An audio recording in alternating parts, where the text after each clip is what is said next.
नमस्कार, राजस्थान न्यूज में आपका स्वागत है। चलिए जानते हैं राजस्थान की 15 महत्वपूर्ण फटाफट बड़ी खबरों को। लेकिन इससे पहले अगर आपने अभी तक इस चैनल को सब्सक्राइब नहीं किया है तो प्लीज चैनल को सब्सक्राइब कर बेल आइकन को भी प्रेस कर दीजिए ताकि खबरों का अपडेट आपको मिलता रहे।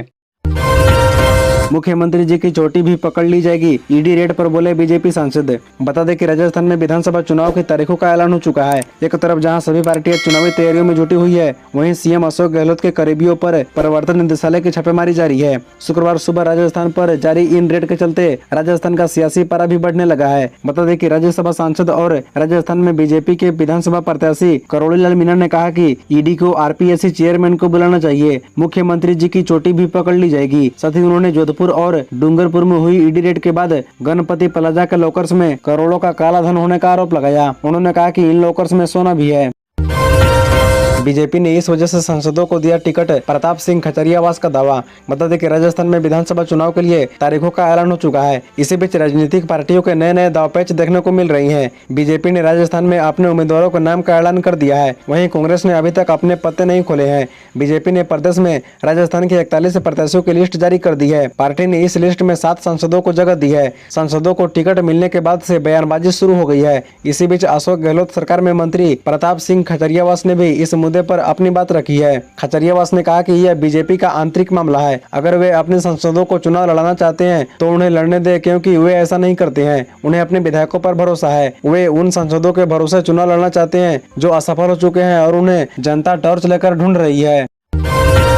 बिना टिकट वितरण ही कांग्रेस में मचा बवाल, सीएम अशोक गहलोत का घेराव, वार रूम के बाहर हल्ला बोल। बता दें कि कांग्रेस ने राजस्थान विधानसभा चुनाव के लिए अभी तक कोई लिस्ट जारी नहीं की है, लेकिन इससे पहले संभावित नामों की अटकलों और आशंकाओं को देखते हुए अंदरूनी कलह शुरू हो गई है। जयपुर में कांग्रेस कार्यकर्ता शुक्रवार को उग्र हो गए। कांग्रेस कार्यकर्ताओं ने यहाँ पार्टी वार रूम के पास विरोध प्रदर्शन किया। प्रदर्शन कर रहे कांग्रेस कार्यकर्ताओं ने हाथों में तख्तियां ले रखी थी। उन्होंने मांग की है कि कांग्रेस आगामी विधानसभा चुनाव के लिए 4 विधायकों का टिकट जारी नहीं करे। कांग्रेस कार्यकर्ताओं ने सवाई माधोपुर विधायक दानिश अबरार, किशनपोल विधायक अमीन कागजी, सरदारपुर विधायक अनिल शर्मा और कान्हा विधायक जाहिदा खान के खिलाफ नारे लगाए। कार्यकर्ताओं का कहना है कि कांग्रेस इन नेताओं को टिकट नहीं दे।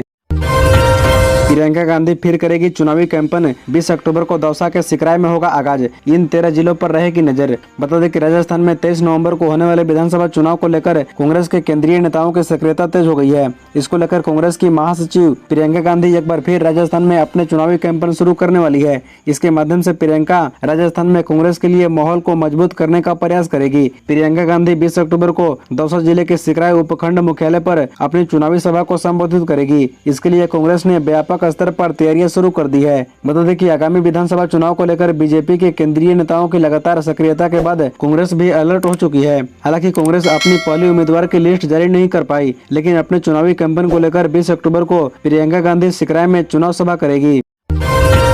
कांग्रेस आधी सीटों पर रिपीट कर सकती है टिकट, सीटिंग गेटिंग फॉर्मूले पर हो रहा है विचार। आज दिल्ली में स्क्रीनिंग कमेटी की होगी बैठक। जी हां, आपको बता दें कि कांग्रेस में टिकटों को लेकर अब सक्रियता बढ़नी शुरू हो गई है। जयपुर कांग्रेस वार रूम में कल प्रदेश चुनाव समिति की बैठक हुई। प्रदेश चुनाव समिति की बैठक में जुलूस से आए हुए पैनल को फाइनल करके स्क्रीनिंग कमेटी को देने का फैसला दिया गया है। अब टिकटों की पूरी एक्सरसाइज स्क्रीनिंग कमेटी करेगी। बता दें कि शनिवार को दिल्ली की गौरव गोवाई की अध्यक्षता में स्क्रीनिंग कमेटी की बैठक होगी। कल की बैठक के बाद अब कांग्रेस में टिकटों के लिए सारी एक्सरसाइज दिल्ली शिफ्ट हो गई है। स्क्रीनिंग कमेटी की लगातार बैठकें चलेगी। इसके बाद अगले सप्ताह कांग्रेस की केंद्रीय चुनाव समिति की बैठक होनी है, जिसके बाद उम्मीदवारों की पहली सूची जारी होगी। बता दें कि कांग्रेस में करीब आधी सीटों पर सीटिंग गेटिंग फॉर्मूले से मौजूदा विधायकों और पिछले उम्मीदवारों को ही टिकट दिए जाने पर विचार किया जा रहा है। आखिर वही हुआ जिसका डर था कि यह पायलट के उम्मीदवारों की लिस्ट को लेकर कांग्रेस में फंसा पेच।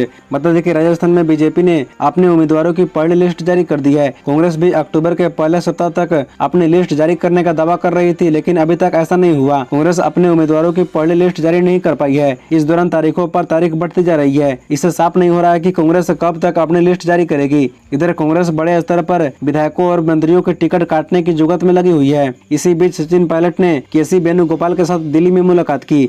इस बैठक को लेकर कांग्रेस में सियासत की चर्चाएं तेज हो गई। माना जा रहा है कि पायलट ने टिकट चयन के दौरान युवाओं और महिलाओं की भागीदारी बढ़ाने को लेकर पेंच फंसा दिया है। इसके कारण कांग्रेस की लिस्ट में देरी हो रही है।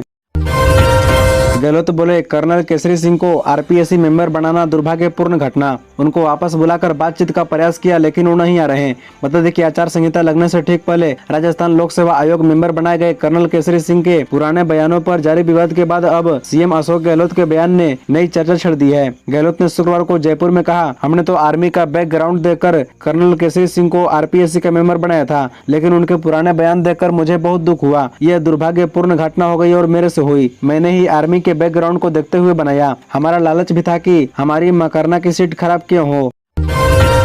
आशा मीना के अकाउंट से भाजपा की हार का ट्वीट फर्जी आईडी पर लिखा, सवाई माधोपुर सपोर्ट परा हुआ, लालसोट में हारेगी बीजेपी। बता दें कि विधानसभा चुनाव को लेकर भाजपा की ओर से पहली सूची जारी कर दी गई है। इसे लेकर भाजपा के असंतुष्टों का विरोध जारी है। भाजपा प्रदेश कार्य समिति सदस्य आशा मीना भी मुखर हो गई है।